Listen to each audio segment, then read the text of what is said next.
What's going on, everybody? Saturday Night Live, Unity Motorsports Garage. Glad to see y'all here tonight. We're going to be talking about Holley Carbs because I've been getting a lot of questions about the video that I did for Uncle Tony, and we're going to be talking about Project Mixed Up Balls. What's going on, Todd? What's going on, Mopar Nut?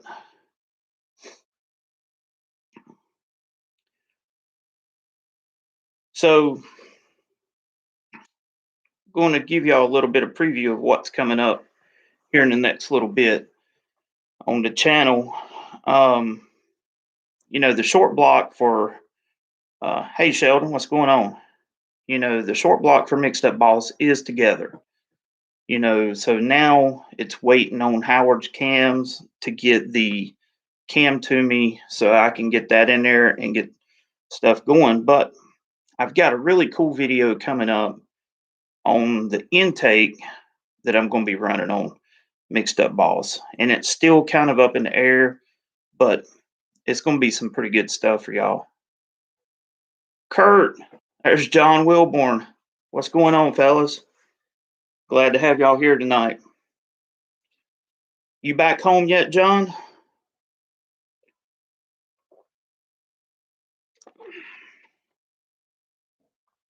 John's going to be having some really cool things coming up on his channel too. So if by chance y'all are not subscribed to John Wilborn, you need to go over there and hit the subscribe button because he's got some cool stuff lined up. Kind of jealous over where he went. He's got some pretty neat stuff. But anyways, getting back to Project Mixed Up Balls. So we're going to be talking about, there's my brother, Steve. What's up, buddy?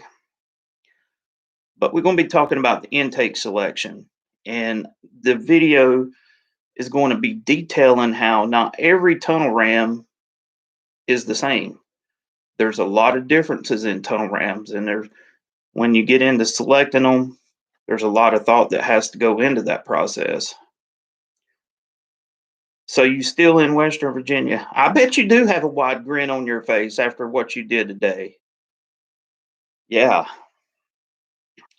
Like I said, you're going to have to go to his channel and check it out, y'all, because he found a honeypot of stuff. So, Russell, what's going on, man? Straight from Australia. Glad to have you here. So yeah, the engine build's coming along really good. Still trying to figure out the dynamics of the dyno arrangement, and I'm looking forward to that. But yeah, tonight on this live chat, we're going to be talking about Holley Carbs, the video that I did with Uncle Tony's Garage, and about Mixed Up Balls or anything else related that you guys want to talk about. Number one question I've been getting about the Holley Carb stuff is, where do I go to get the set screws that you use to modify your carburetors? And if you go back in my videos that I've got on my channel, I talk about that a little bit, but there is a company called McCaster Car, and they sell nothing but pretty much fasteners and anything else. What's up, Sammy? Glad you're in the house.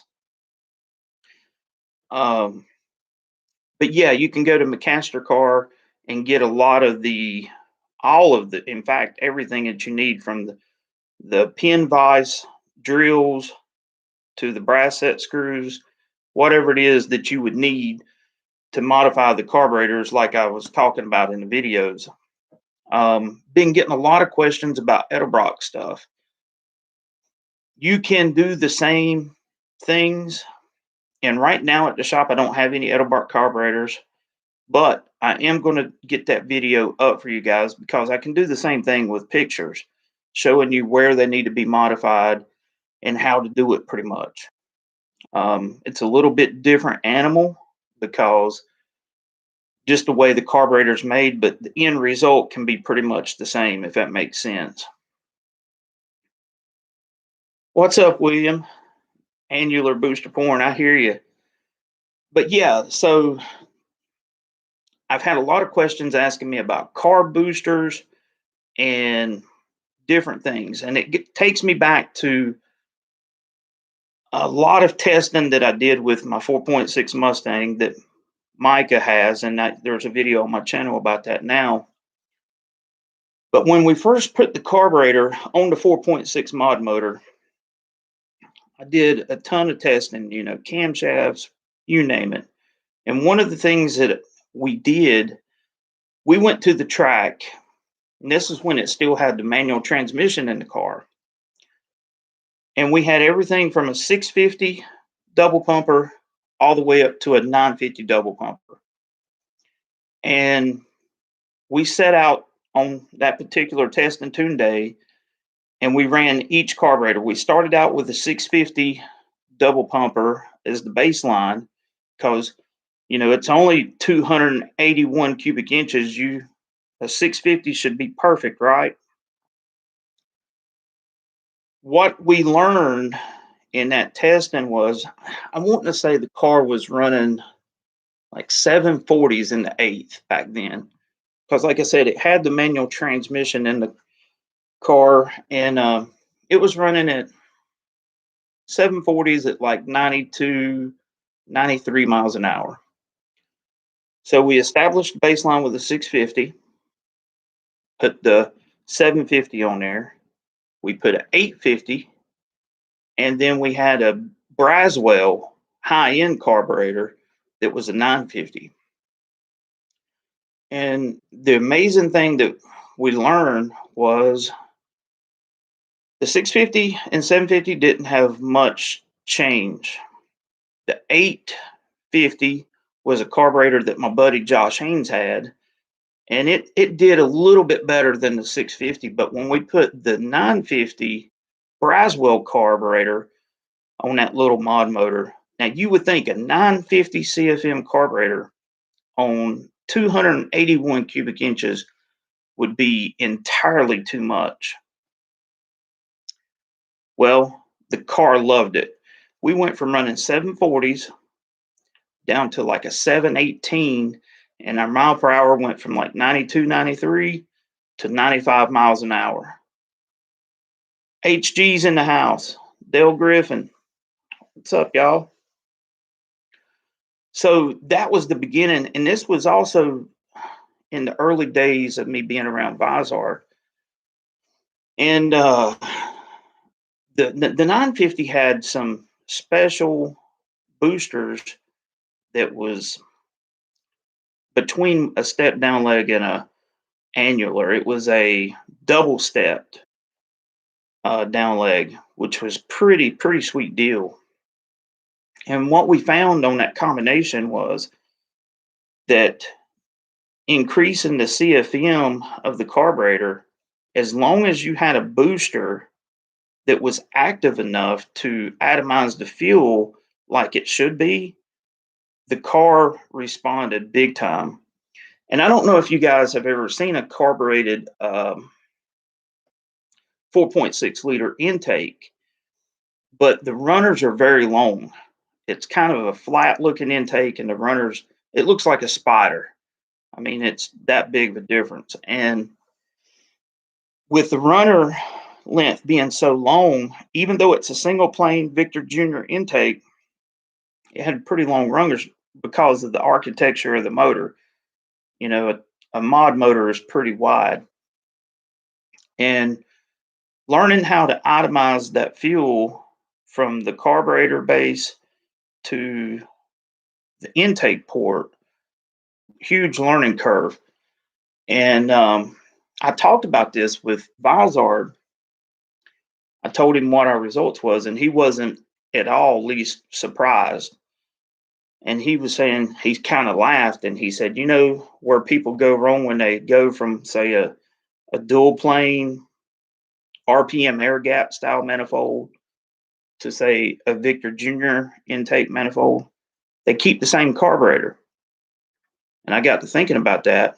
And then everybody complains about losing a lot of low end torque. Now, there's no secret that a single plane manifold is going to favor top end power and the dual plane is going to favor low end power, low and mid range power. But what most people don't realize is if you have a if you go make that swap and you put in a more active booster, you can regain a lot of that low end torque that's lost down low, um, making the difference between the two something livable with. Because back years ago, my buddy Chris, I don't think he's on here so far yet, but on his 68 Mustang is a prime example when he first built the motor, 351 Windsor, and you're going to be seeing this coming up on the channel too, by the way, because we're building a 351 for him. But when he first put this motor together, it was a pretty healthy 351, hydraulic roller cam with a set of Roush 200cc intake port heads, compression. But when he put the Victor Jr. intake on it, it pretty much killed low end power, because he was running a straight leg booster carburetor. So he wound up putting the RPM air gap on it, which is probably a really good compromise intake for that motor that he had. But hindsight's always 20/20 when you're doing this kind of stuff.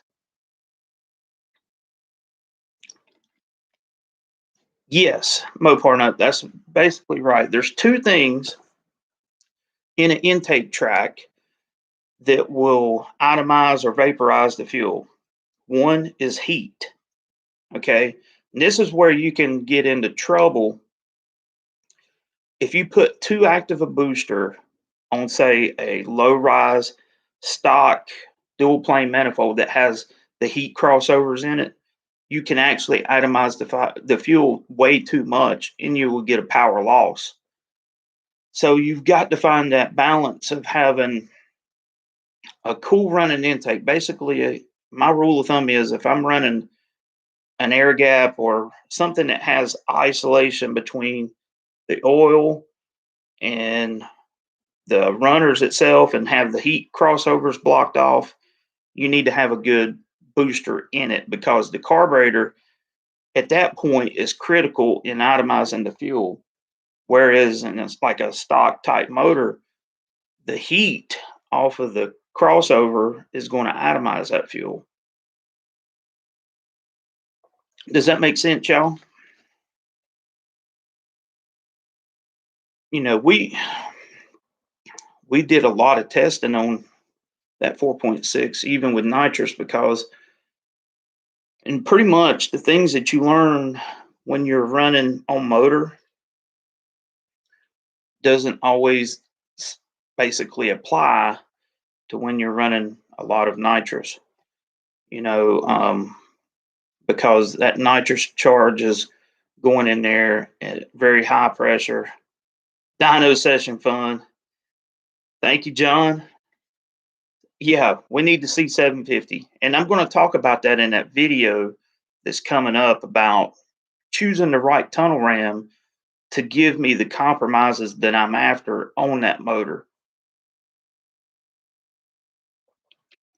Um, you know, I've had a lot of people commenting on Mixed Up Boss, sending me emails and messages about,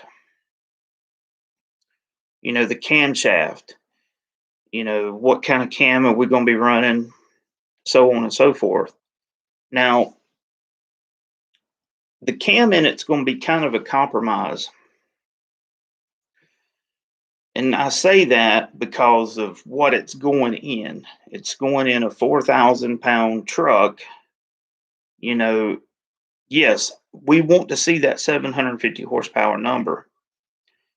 But since I am going to be driving it a lot on the street, you have to find a balance. Okay, well, do I want to be running around with a cam that's got 275 degrees of duration at 50 and a crazy 5500 stall converter, because it already has a 4500 stall in it now, and it's pretty drivable, believe it or not. And so if I can keep the same mannerisms but still have the power, that is the ultimate goal. And so the first cam, there's actually two cams up the bat. The first cam that we pretty much settled on is going to be 259 on the intake at 50, 263 on the exhaust, on a 108 load separation with 675 lift on intake and 705 on the exhaust. And the loads are pretty gentle. You got to remember that's another thing too. When you start getting in drag race only things, it becomes a lot harder on the valve train. Yeah, Mopar nut, isolated from the hot oil in the valley makes sense. Anytime that the intake charge can be cooled, you're going to see power increases. But as long as the fuel is being delivered in a atomized fashion instead of just like a fire hose in the intake, because gasoline has to be vaporized in order to do its work. A lot of people, and I'm really surprised because these things that I have actually dyno tested, but I haven't seen other people do it. They'll just put a different carburetor on the engine and dyno it, and they'll say, well, this carburetor doesn't work. Well, why doesn't it work? There's a method to the whole deal of trying to figure out the nuts and bolts of this, of why something works and why it doesn't. Um, on that chassis dyno test, and I think I put a picture of it in the Mustang video that I got up for Micah. Just by going from the straight leg boosters to a step down leg, not even an annular, we picked up nearly 30 horsepower at the tires. Okay. That was the only change that we made, and we made that much of a difference. So, yeah, it makes a big difference as far as what the motor sees.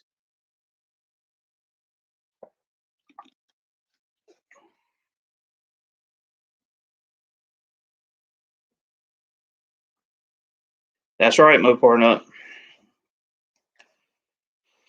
And you want all of it.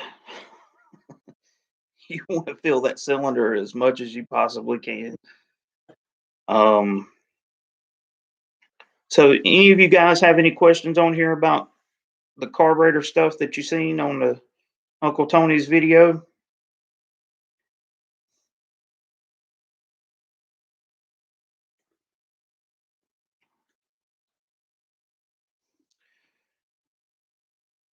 One thing I want to cover too, looking at my little notes here, is I had people asking me about vacuum secondaries on tunnel rams. And I did all kinds of testing on that as well. Now, are you running a return line back to the tank or deadhead system? William, on the old 393 setup, I was running a deadhead system, but with this motor and combination that I'm putting together, I'm going to be doing a more dedicated fuel system, something that it can handle that kind of power.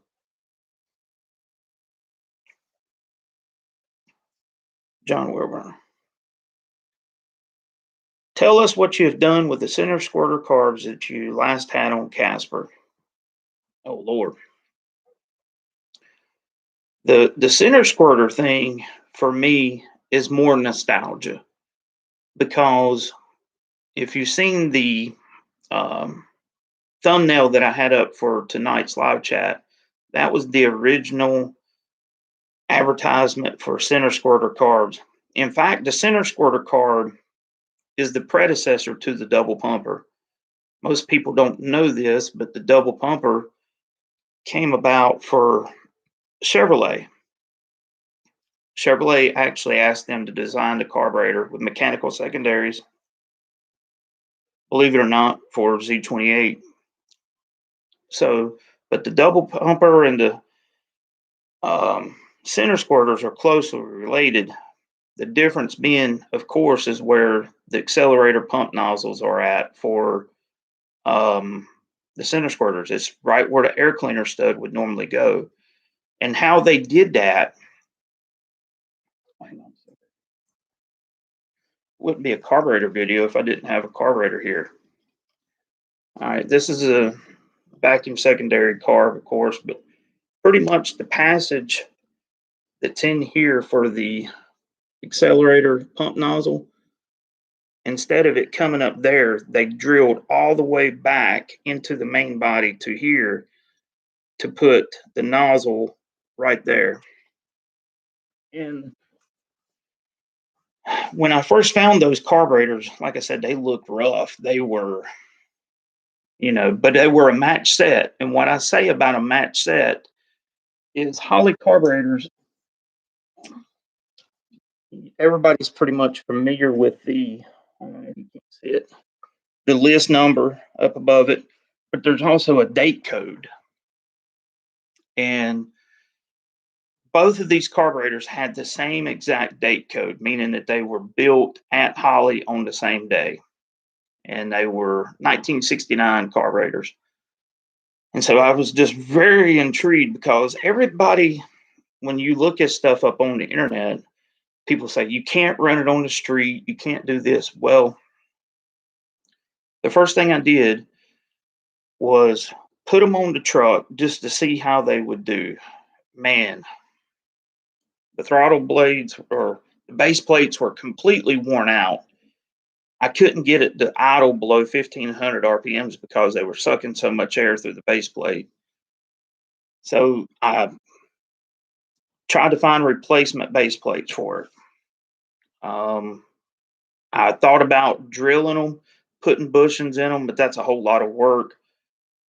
But I found Allstate Carburetor up in New York, and they actually offer billet base plates for center squirters, which is really odd because those carburetors they're harder than hen teeth to try to find.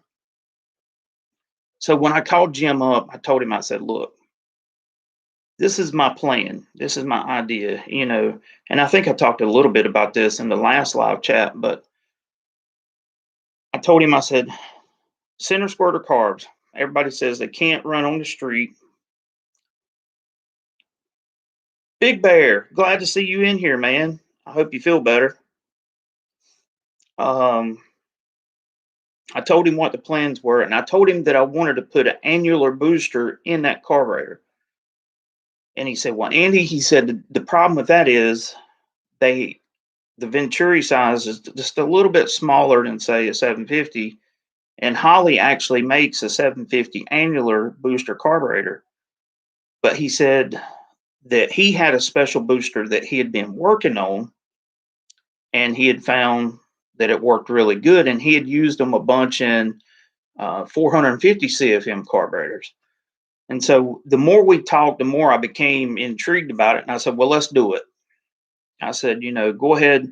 I boxed up all of my parts, sent them up there, and he put his annular boosters in it, re-dichromated all of the parts. And I told him that I wanted 4 600 1850 meter blocks. And he said, what are you doing there? I said, well, I'm going to run power valves in both primary and secondary, since you got to understand that on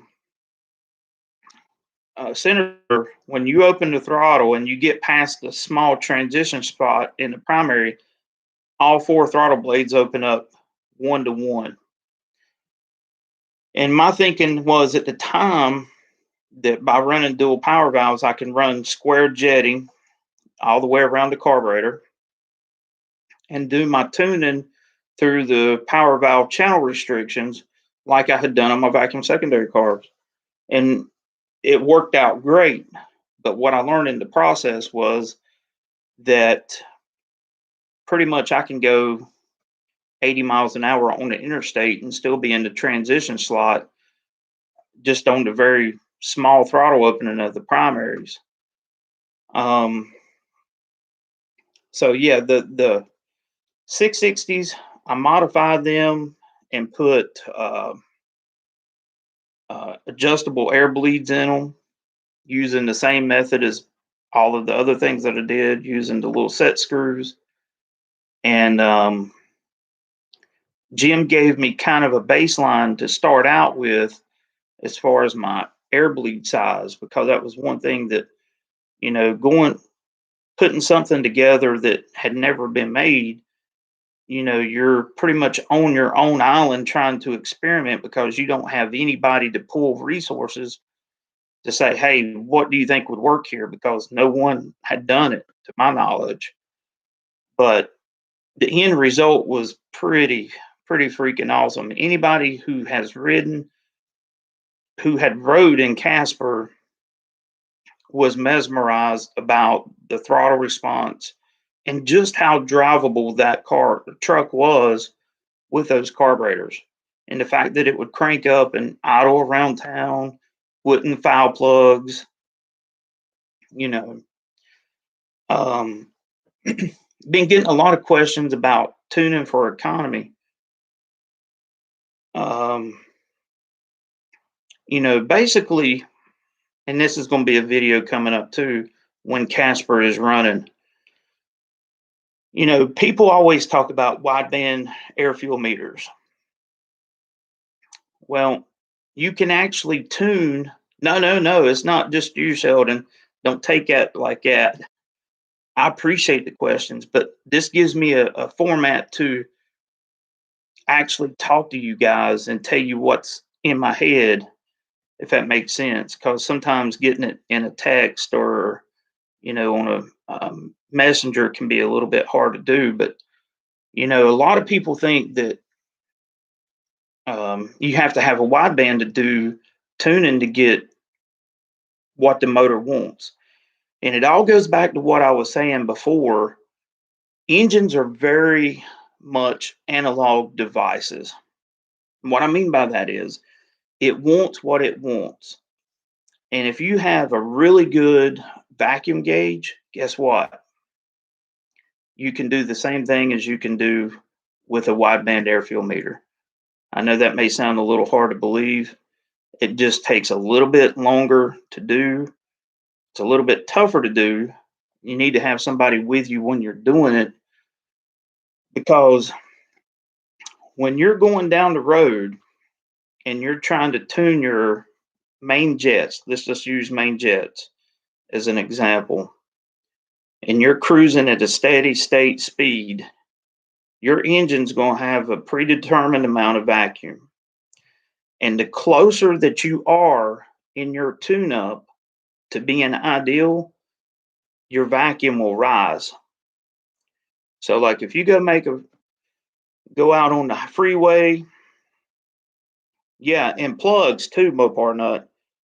Um, the importance of learning how to read plugs can't be overlooked. If you going down the road at a cruising speed of say 60 miles an hour and you hold that speed for 15 to 20 minutes, it's going to give the plugs time enough to color for the speed that you're cruising at. Now, if you got a set of plugs that's already really fouled out, yeah, you better off starting with a new set of plugs. But cruising at that steady state speed, document your vacuum reading, pull over, pull a plug out, and see if it looks rich or lean. And, depending on people say, well, I don't want to burn my motor up. Well, as long as you're not hammering on the engine, you can lean it out quite a bit, and you will actually get to the point where it will begin to surge and it will have kind of like a feel like it's running out of gas. And what you want to do is keep experimenting with your jetting until you find maximum vacuum on that gauge at that speed that you're trying to dial it in for. CUDA 64, what's going on, man? And Mopar Nut is right.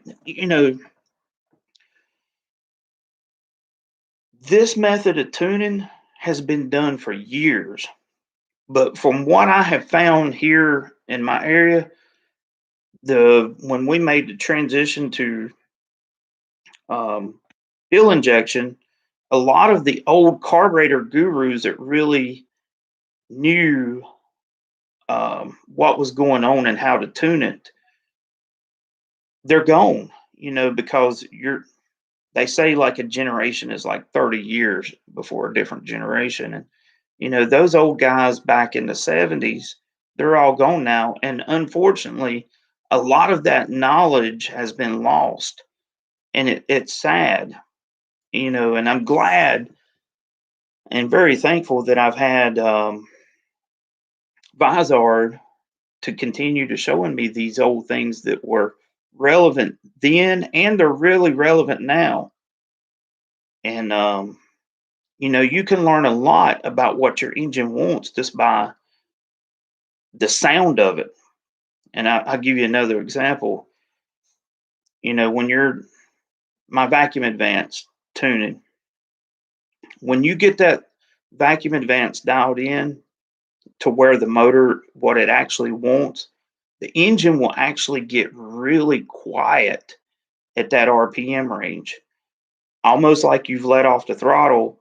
It finds a happy spot that you can't really explain, but you can tell it in the tone of the engine that it's not lugging and it's just happy to be there. Um, what's a good gauge reading, Chris? You're going to find that it's going to be particular to your motor combination and what kind of cam that you have. Some engines going to be, if you got a really rowdy cam, you might be cruising along at about 15 inches of vacuum. And if you got something that's pretty mild, you might have 20 inches of vacuum. It just depends on your combination and the engine that you're running. You know, the main thing is trying to get as much vacuum as you can out of it. And then you will get to the point where, let's say if you're starting out, just using these numbers as reference, I'm starting out at a 66 jet and I have 15 inches of vacuum. And I go to a 68 jet, you know, and then it goes to 16 inches of vacuum. And when I go to a 72 jet, you may find that the vacuum will start to fall off again once you pass that sweet spot.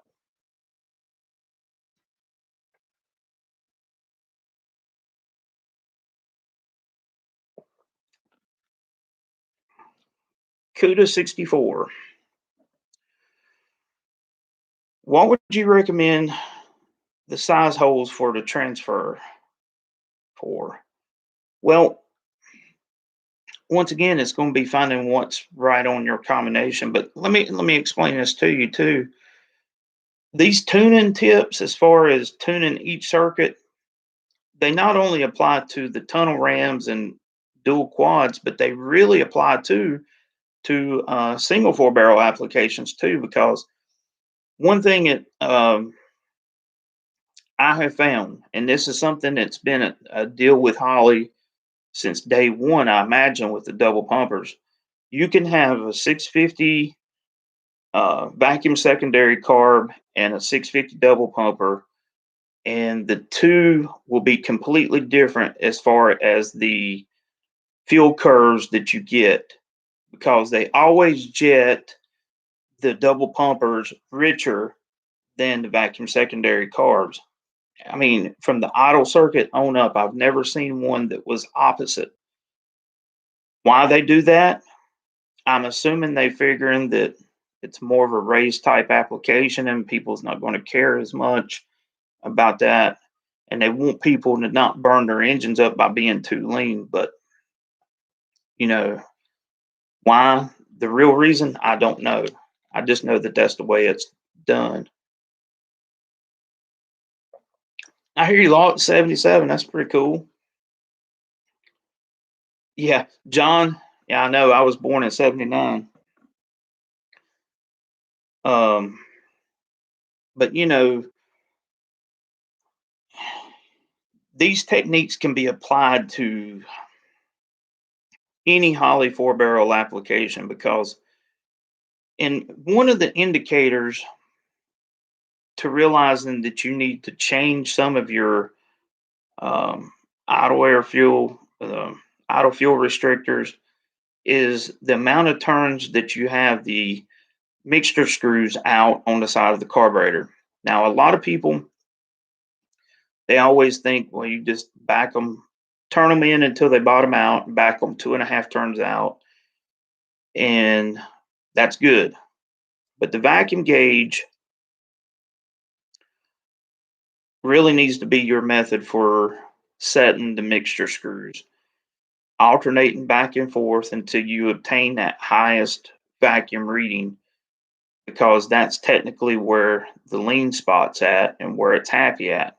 But if you find that you are only about a half a turn out, that's a good indicator that your idle feed restriction is too big and you need to restrict that some.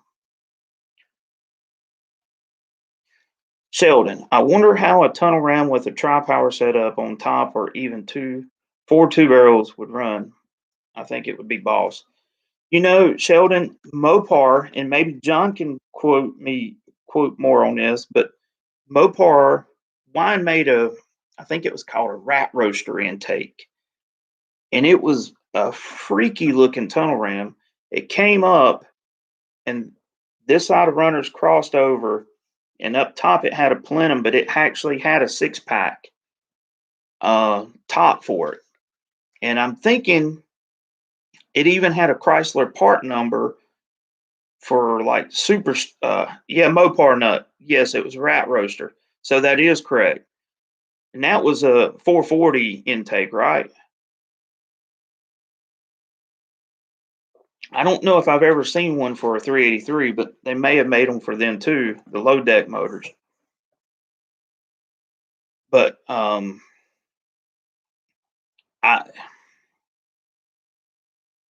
I think it would work really well. I understand the reason why it was made. It was so that you could have the 6 pack set up and retain that factory appearance. But it's hard to beat fuel distribution by having a venturi over each runner for the engine. It's just hard to beat that as far as getting the ideal mixture right into plenum. Um, One of the things that I would really love to get my hands on, and I've never seen one in person, I've only seen pictures of them, but I've always had a fascination with the Autolite inline 4 barrel carburetors.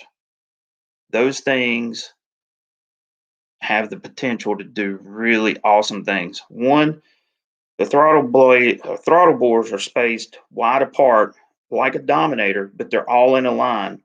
And I would love to have 2 of them set up on a tunnel ram.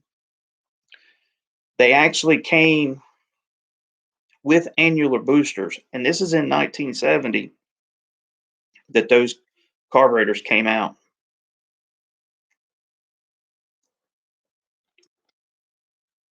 Dodge 4x4. I don't know if it was fully mechanical or vacuum, but I know that there was people who put the mechanical linkage on the carburetors and did away with all that. But you know, if you ever get a chance, Google that intake, because I think it's probably one of the coolest tunnel rams as far as the looks go, because it looks like a cross ram, but it's a tunnel ram. It's wild. Yeah, Sheldon. When you get off of here, take a look at the Autolite inline carburetors. They are something to behold, really. They kind of remind you of like mated Webers, if you will. But they were pretty out there. And the cool part about it was there were two different CFM ratings. They had one listed for 850 CFM, and then they had like a 1450 CFM version. That stuff was developed for Trans Am racing, believe it or not. They had a cross ram manifold, and they called it the Cross Boss.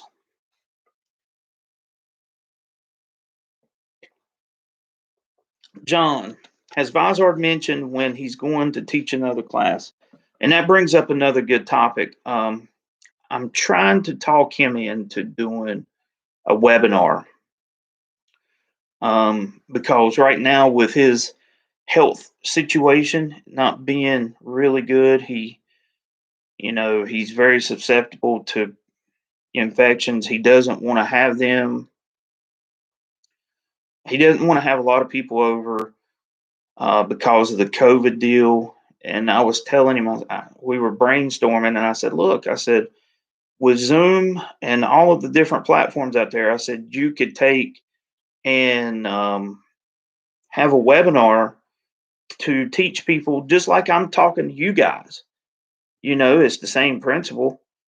The only difference being is if what John's talking about, my buddy David Vizard, for all of you who may not know him, has published like 30 to 40 books, written over 5,000 magazine articles, and he's just an automotive genius. I mean, he thinks of in ways that my brain can't even process. I think he has an IQ of like 160, so he's up there. He was an aeronautical engineer before he got involved with cars. And getting into the car thing, he was doing it as a side gig, just as a hobby. And then he realized when him and his buddies went out and beat the factory back Cosworth team, yeah, that made a lot of people mad. And so that's where he got his start.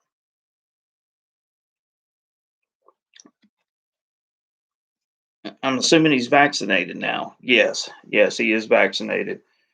But he still has a concern about having people to his shop as far as, them spreading it, because John, he has people come from normally to his seminars. They will be people literally there from all corners of the world. Um, Australia, Germany, Switzerland, all over. I've been in a room full of people with him, literally from every corner of the world.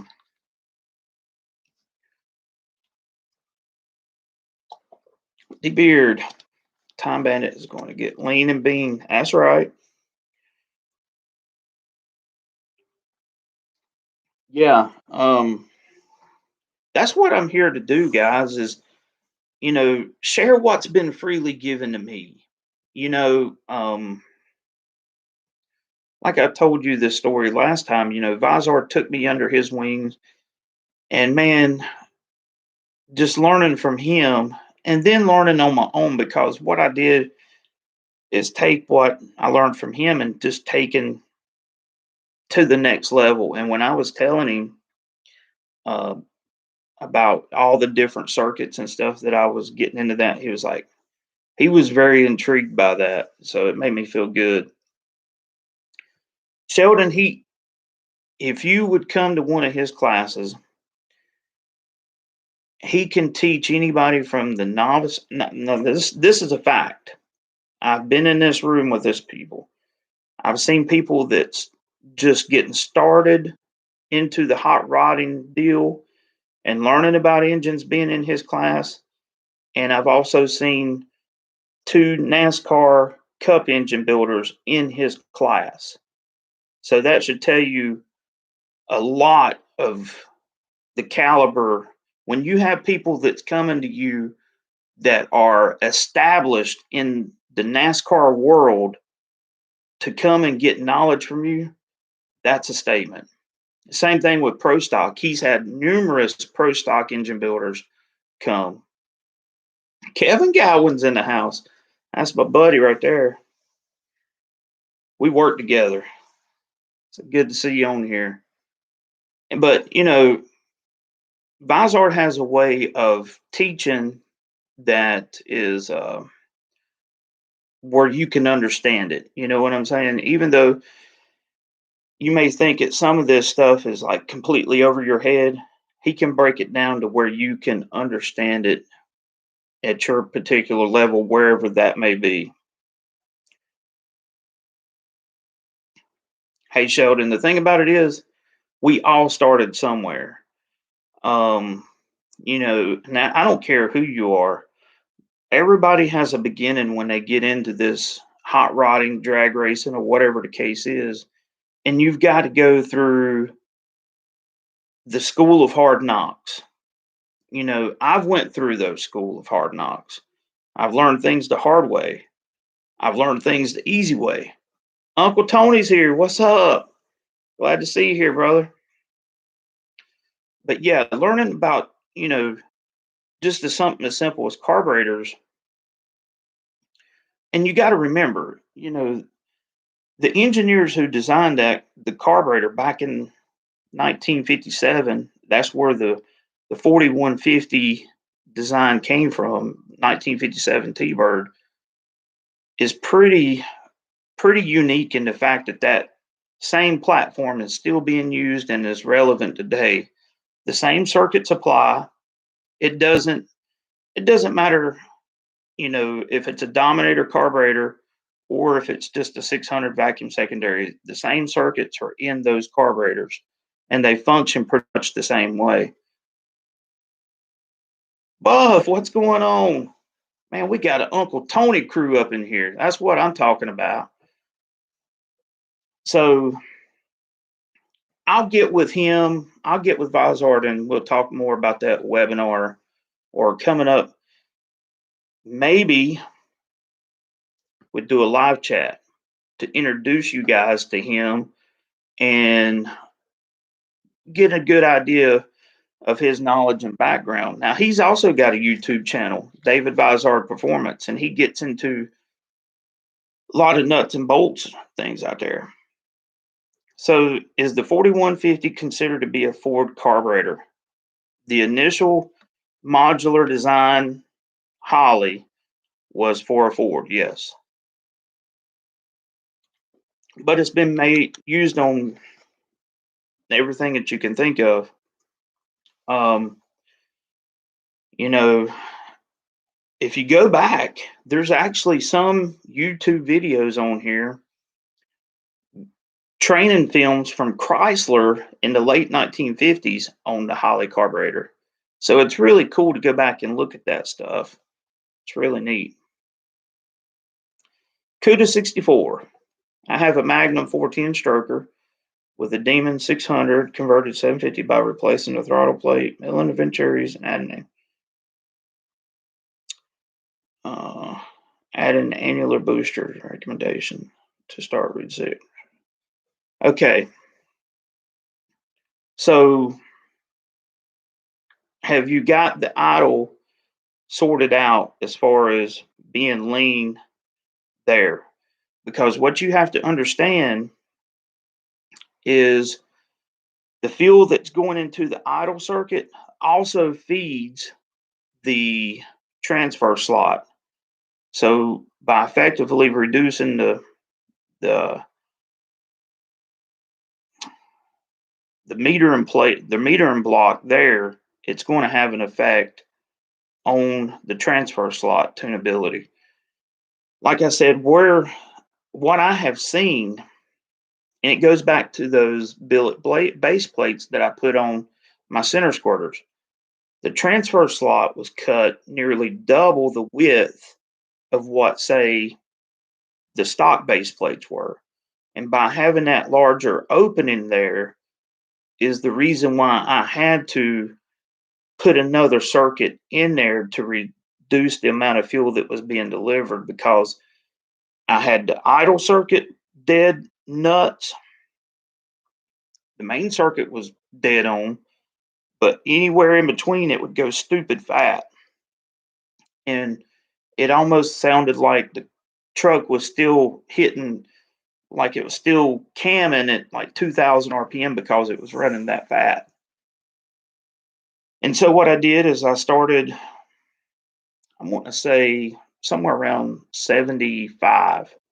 And what I did when I made those set screws, I would make like a 75 size orifice, make a 70 and a 65. And I would try them until I found the happy medium out of that three. And then I would split those two. So like if I found, 70 was good, 65 was better, I would go back and make a 67. Does that make sense? It's something that you'll have to trial and error. There's no magic number from what I've seen because I've had numbers all over the place and things that I've done based on that particular motor combination. John, I'm sure you're gonna get to meet Vizard. We'll make that happen. But one of the questions I get asked a ton about, and let's see if I've got my screwdriver. Of course I don't. Yeah, I do. Dropping everything. I want to show you the length of where I take this tunability stuff. I've done some crazy things. When I had the vacuum secondaries on the tunnel ram, I kept trying to figure out how fast could I open the secondaries without getting the bog. And then I would change the high-speed bleeds to make them come in, make the main circuit start pulling as fast as I could get it to. And if anybody has worked with the vacuum secondary carb, you know that inside the vacuum pot, there's a check ball. And Holley distinctly tells you not to remove that check ball. The interesting part is in later built Holleys, as a cost saving measure, they did away with the check ball, put in a restricted size orifice in the pot itself, in here, underneath this cover. But directly behind here, I don't know if you can see it, but like I actually drilled and tapped that hole so that I could make an orifice jet, different sizes, to try to change the rate in which the pot would open. You notice here on this pot, it's got a vacuum nipple because what it does is it ties this pot to the other pot, and you know that it's being opened exactly at the same time. One of the crazy things that I did and it didn't work, I got to tell you what didn't work, right? Having different colored springs in each pot, because the vacuum hose is going to make equilibrium, right? And I thought, well, if I put a light spring here and a medium spring in this one, it'll somehow split the difference. Yeah, I didn't see much difference at all. Just one of those little bright ideas that I had, and it don't work. You might be able to make it work, but I didn't mess around with it too much. Have I done winter versus summer difference? Like I have to jet up in winter. My rule of thumb that I have found is Holley carburetors are really good with about a 30 to 40 degree difference before you really have to rejet. Um, there's that much leeway. And you got to remember too, and this is something nobody really talks about, but the atmospheric pressure um, plays a part in that. So, like, if you're running a day where you got a really high barometer, you know, that's going to help the carburetors compensate, or vice versa. So, the atmosphere, the carburetors, everybody says, well, it's just jetted for that day. From my personal experience on my wideband, I can go out there and run on a 70-degree day and have, say, a 14-to-1 air fuel ratio, and then go out there at a 100-degree day, and it will be only slightly different. You know, when it starts getting colder, for me here in North Carolina, I always rejet the carburetors twice a year, pretty much. Um, and I just go when I say rejet, you don't have to go a really big spread. Two normally two jet sizes will compensate for the difference in temperature. It's not that much of a difference. Um, you have to remember, once again, the OE manufacturers back in the day, when all of the cars had carburetors, they didn't sell the car with a jet kit just to change between winter and summer. Because the carburetor is pretty much it has some leeway in it. It's not just a set air fuel ratio like you might think. Air pressure, temperature, all that stuff will play into it. The carburetor will actually, I hate to say it, but it'll kind of compensate because of what the air is doing and it's breathing in. Does that make sense, Chris? Now, if you're going to the racetrack, you know, in the wintertime, colder, dense air, you're going to need a bigger jet. When the air is less dense and it's hotter, you're going to need less jet. Cold, dense air makes power. Yes, altitude is another big factor. As you go up in altitude, now I can tell you this from our trip to go see Uncle Tony, that we didn't make, but as we were climbing the Continental Divide here in North Carolina, we were probably at about 750 feet above sea level, right?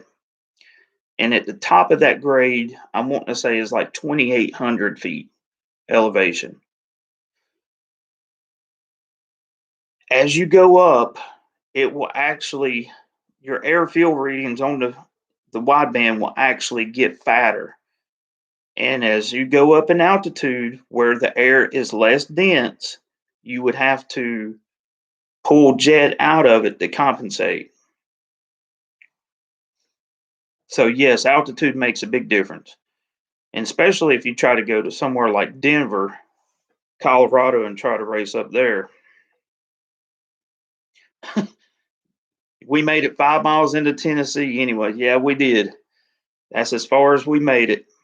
But we got to redeem ourselves, right?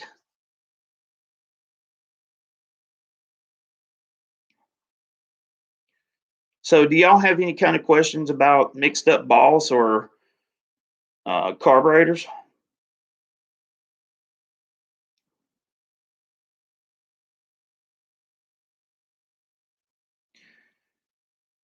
I'm really excited about,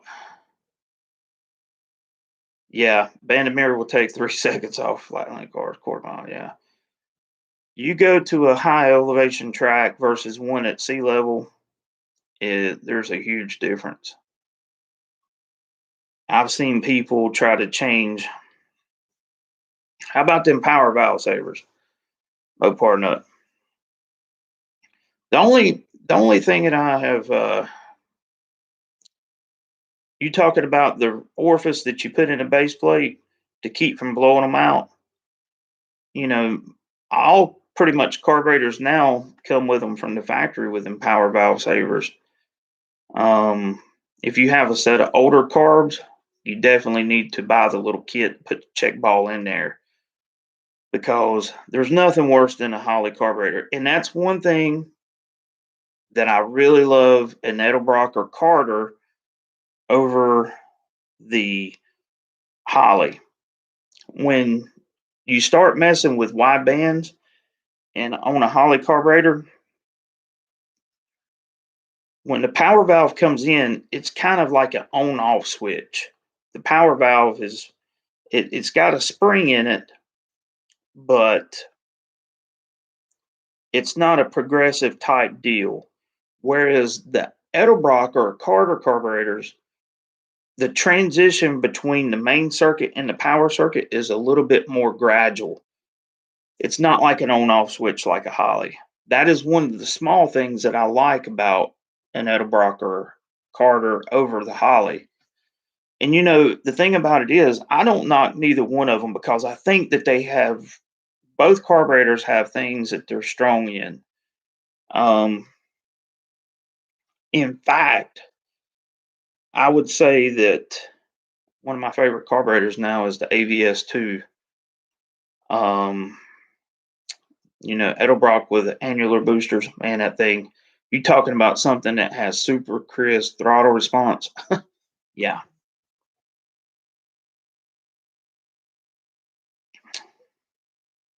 Okay, John Wilburn. I see you left your ring gaps pretty wide and mixed up, boss. Do you think you'll spray it? Yes. It's not a matter of if, but when. That's just the way it is with me. In fact, one of the things I'm gonna go ahead and talk about with mixed up boss is about the tunnel ram deal. Is I'm going to set this engine up to have a dry intake manifold. The reasons are kind of many, but one of them is going to be a fogger from underneath where you can't see it from the top. Just saying. Chris, how much does Casper weigh? Race weight with me in it is 4,080 pounds.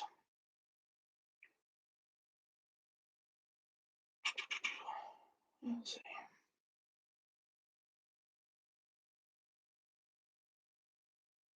DeBeer had a rich everything set up, and he told me something. Tuning the car. Start with the idle circuit, then go from there.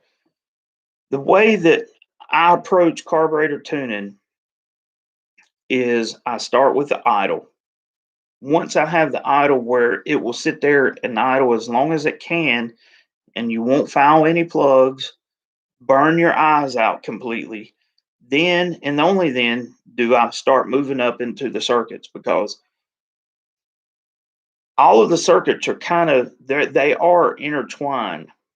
And what you will find is the leaner that you get your carburetor to run an ideal, the more important the relationship they are with each other because the least little bit of lean spot will cause a little bit of bucking if it's going from one circuit to another.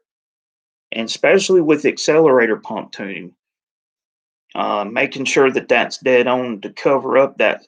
Because if you set your main circuit to go, say, if it's running really rich at 13, cruising down the road, that's fat. And when you give it throttle by it already running so fat, it's going to help cover up that increased throttle opening, just like an accelerator pump would. But as you lean that circuit out and say, like, if you do get it up into the 16 range, because that's where ideal economy is achieved, then having an accelerator pump that much more dialed in is way more important because if you stab the throttle while you're cruising 16 to 1, it has to enrichen like that. The accelerator pump circuit is nothing more than a mechanical fuel injection.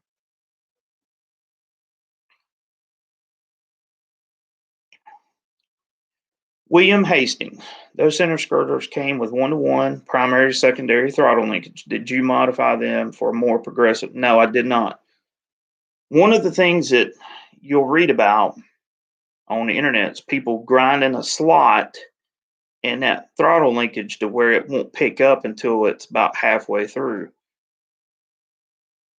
If you lean the carburetor out, like I have talked about, you'll find that you don't even have to do that.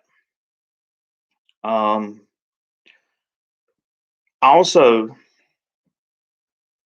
going back to the vacuum secondary and the center squirters, one of the things that I did do, and DeBeard's right here, going to a 50cc accelerator pump on the vacuum secondary. And what that does, even with a smaller squirter size, because let's see,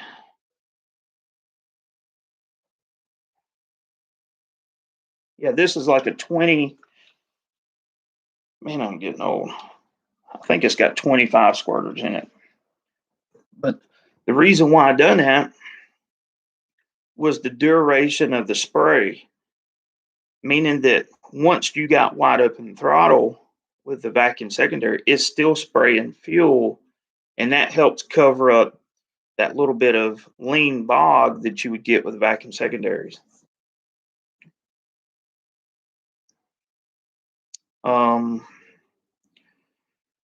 Todd, what do you expect the weight difference between the two engines to be? I'm going to say somewhere probably in about 75 pounds between a conventional headed Windsor versus the new engine, because those new heads, they are heavy. It's almost the same as a cast iron Windsor head.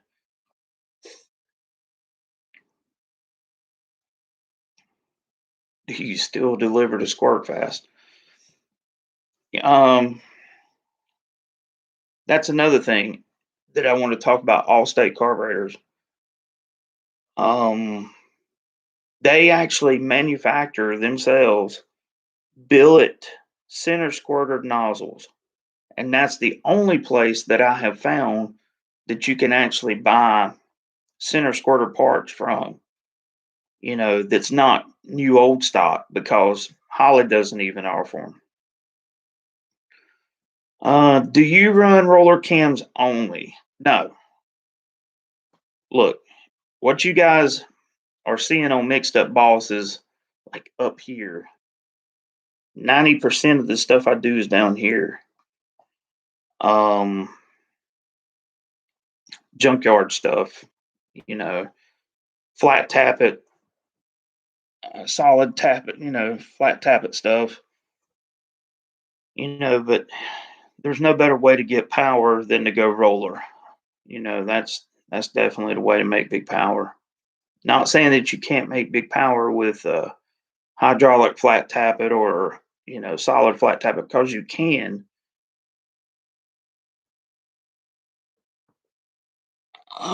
Yes, Steve. Don't forget to add the weight of the roll bar. That's going to play a part too, because with this motor deal, it's definitely going to be fast enough to need the cage. And the whole premise for the Mixed Up Boss deal is when you pop the hood of Casper, is seeing something that looks like it's straight out of 1971.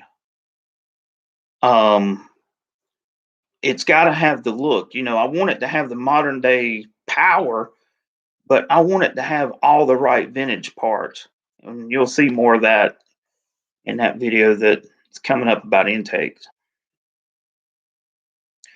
Big Bear, Mixed Up Boss is exotic, but I promise you, when you see it in its full dress and everything, it's going to look completely old school. Richard Reeves, what's going on, Dale? And that's another thing I've struggled with too, because even on the 393, people say, well, why didn't you put braided lines on it? And the reason why is back in 1970, stainless braided lines were very uncommon. Yes, they were out there. A lot of the fuel cars ran them, but not modified production classes stuff like that. Um, but yeah, going back to that intake setup on mixed up boss. Sorry, I lost my train of thought there. Having a dry manifold is something that I really want to have because, as John will tell you, we were on the side of I-40, trying to do a roadside repair. And since I am running a solid roller, one of the things that I've done that you need to do when you're running a solid roller is every once in a while inspect your roller lifters, because solid rollers and the street, they don't go together too good, and they're not going to last. For instance, the 393, I had to put valve springs in that engine. I want to say it had 6,000 miles on it. You know, it's all about, if you want to run a solid roller on the street, you need to be willing to pay the price of the admission for that. And that's the upkeep, you know. But I want to be able to yank that manifold off of the engine and access the valley in 10 minutes if I have to at the racetrack or on the side of the road, you know, like Uncle Tony's belief. I've got to have a method to my madness, and it's got to be easy for me to work on.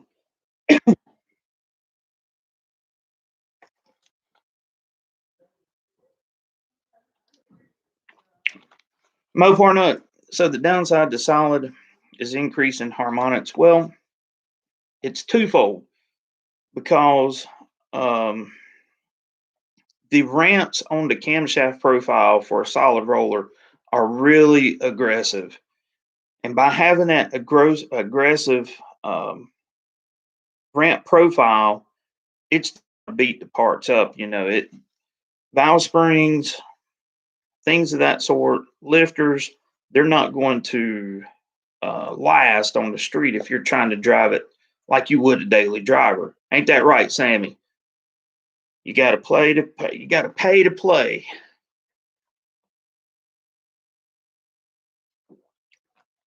John, yeah, we had a great time. One thing, anybody who knows me, um, I've been doing this stuff so long. Even if I blow my junk up at the track, I'm still going to have a good day because you know what? I'm at the track. I'm not at work. I'm doing what I love to do. Um, One of my favorite pictures of me and my brother came from the drag strip on the day that I grenaded the rear end in Old Blue. I mean, we completely grenaded that 8.8 at the starting line at Shady Side.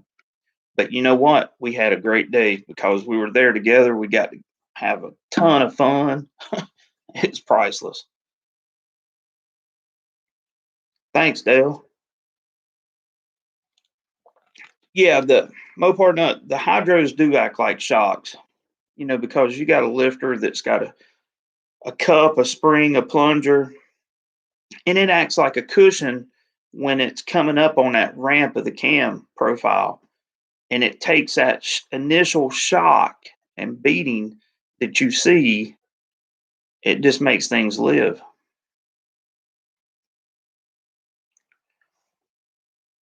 Beer, do I prefer a gear drive or a chain, and why?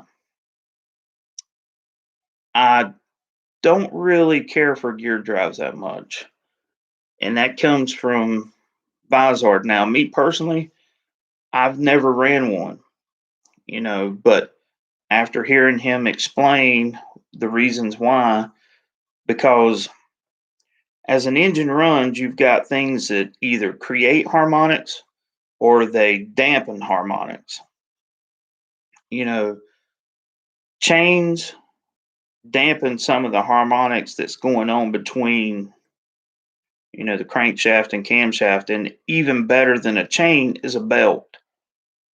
You know, the belt drives for the cams. It acts as like um, a dampener of sorts. You got to remember, when a cam is running or spinning, you have some lobes that's closing, some lobes that's opening, and the cam is constantly trying to do this. It's trying to go backwards and forth, torsionally wise, and that's why a lot of big race motors go to either a 55 millimeter cam core or even bigger, because the cam will twist based off of having heavy spring pressures on it, and that causes a lot of dynamics in the motor, or a lot of harmonics, I should say.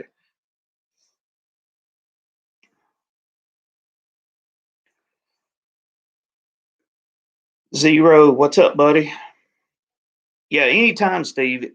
Anybody who's curious about David Vizard, go over to David Vizard Performance, check his channel out, and there's a lot of really good stuff on there, and you can see the stuff that we've done. I think I was in his like first video that he put on YouTube years ago, but he's done a lot of different things, and we've done things together.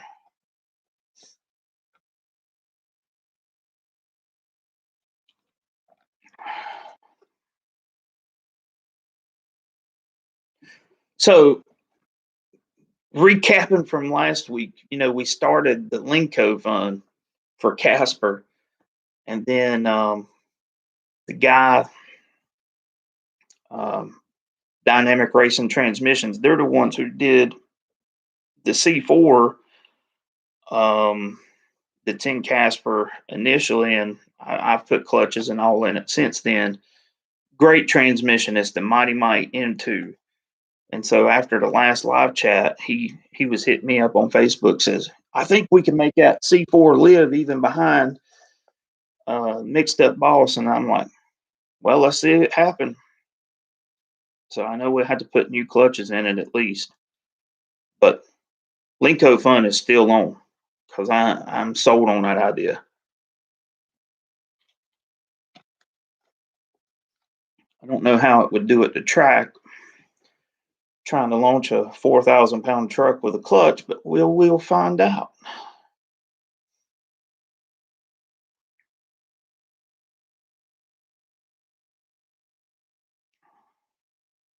John Wilburn, Vizard is crazy smart, fascinating to listen, and when you're deep in thought and follow his line. Yeah, he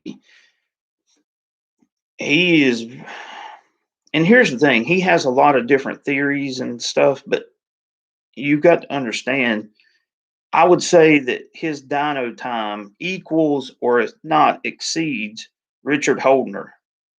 And that's pretty stout, considering when you look at Richard Holdner's awesome channel and the things that he does dyno testing. But Vizard has done the same thing, but he just goes way more in depth. Steve, thanks for that $5 for the link code. We're going to make it happen. I promise you this: every dollar that I get off of here for these live chats will be going to Casper to fund that Linko. One way, shape, form. Clutch, pressure plate, bell housing. We're going to make it happen.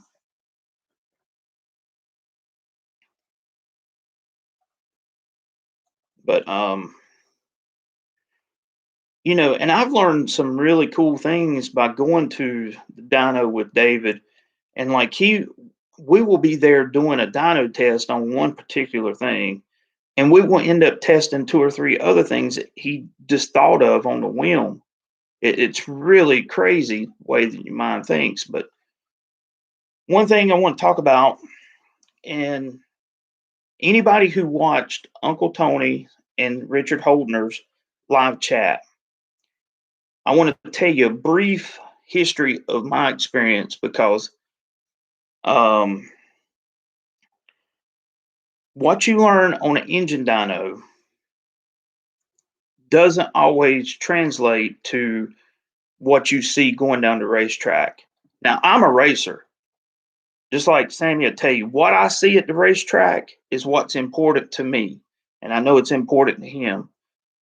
The dyno is a useful tool, but using my 393 as an example, you have to understand that the engine dyno loads that engine to run at a certain RPM rate for a given amount of time. The common standard is either 600 RPM per second or 300 RPM per second. That's the rate in which the dyno will allow the engine to accelerate. I have seen engines that make really good power on the engine dyno not run so well at the track. And the reason why that is the engine won't accelerate at the track, if that makes sense. Yeah, it'll make good power, but it will not accelerate itself for whatever reason. It can be a real heavy rotating assembly. You know, there's a lot of things that you can change that will make minor differences on the dyno and what it sees, but it will make a big difference at the track. Um, Jetting, you know, when we were tuning my 393 tunnel ram setup on the engine dyno, I had to put really big jets in the carburetor so that it ran good the way that it was loaded by the dyno. Taking the motor straight off the dyno and putting it in my truck and trying to run it at the track, it was crazy fat. I had to pull like 15 jet sizes out of it. It was that fat. And it's just the way that the car loads versus going down the track versus what you're seeing in a static situation, such as on an engine dyno. You know, Sammy, this would be a good topic for you to do a video on the differences of tuning a turbo car on the chassis dyno versus what you see at the track too, because I know you've done a lot of that stuff.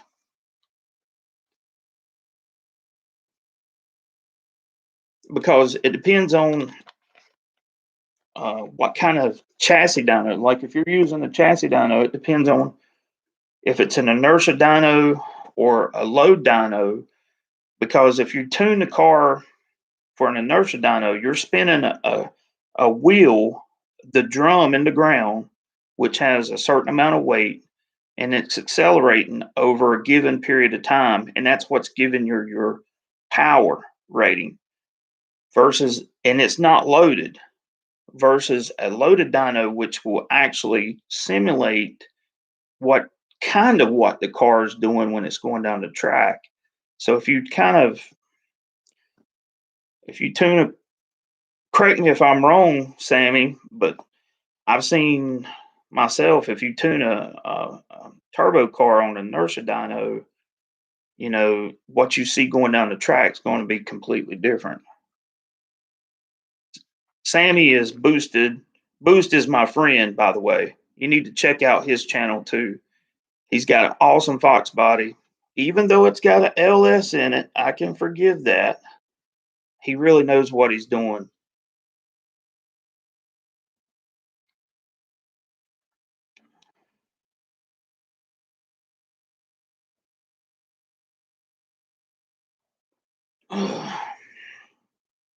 Ronnie Sox was one of the first cars I remember seeing with a Lenko in '71. That's crazy because Ronnie Sox, to me, is probably the greatest four-speed drag racer that's ever lived. I mean, anybody watch any of his videos or old films with him in the car, he can shift a four-speed like none other. Um,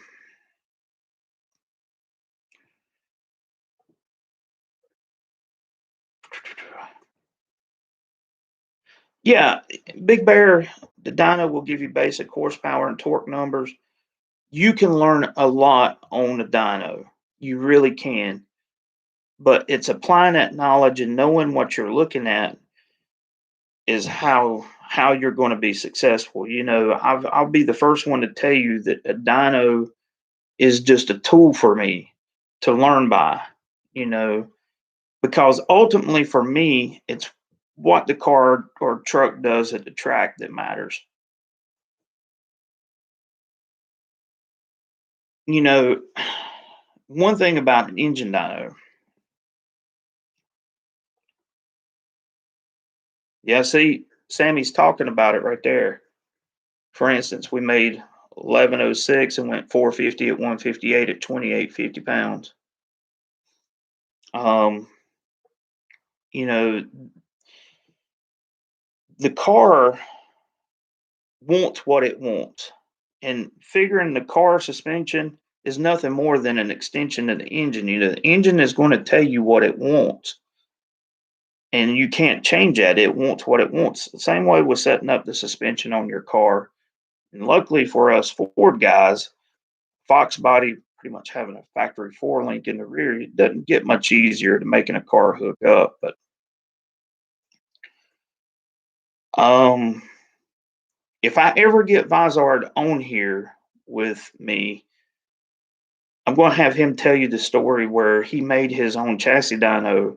He had a certain grade of road, and he took the weight of the car and the amount of time it took to accelerate that car up that grade, and he was able to determine how much power it made. I'll get him to tell you about all that cool stuff.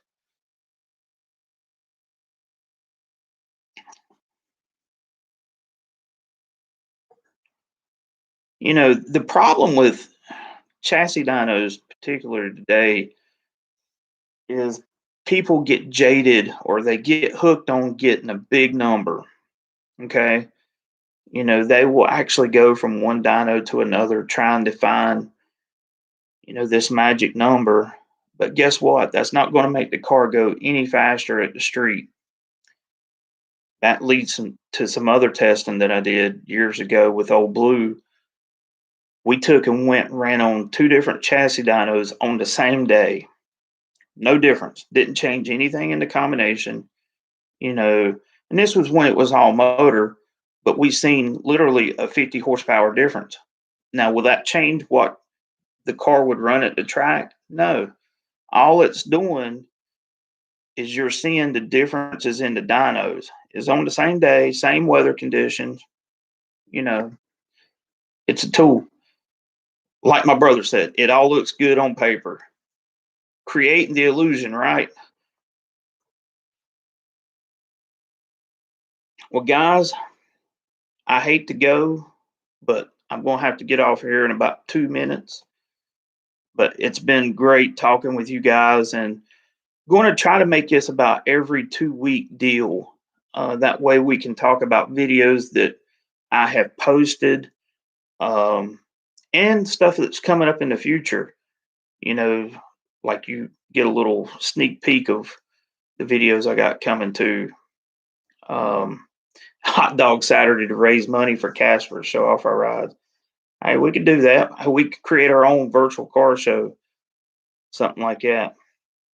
But I want each and every one of you on here to know that I appreciate you subscribing to the channel and helping this channel grow, because it means a lot to me. And I'm excited about where it's going. So, and if anybody needs any help with carburetor tuning, just let me know. Send me a message, whatever, and I'll try my best to get back to you.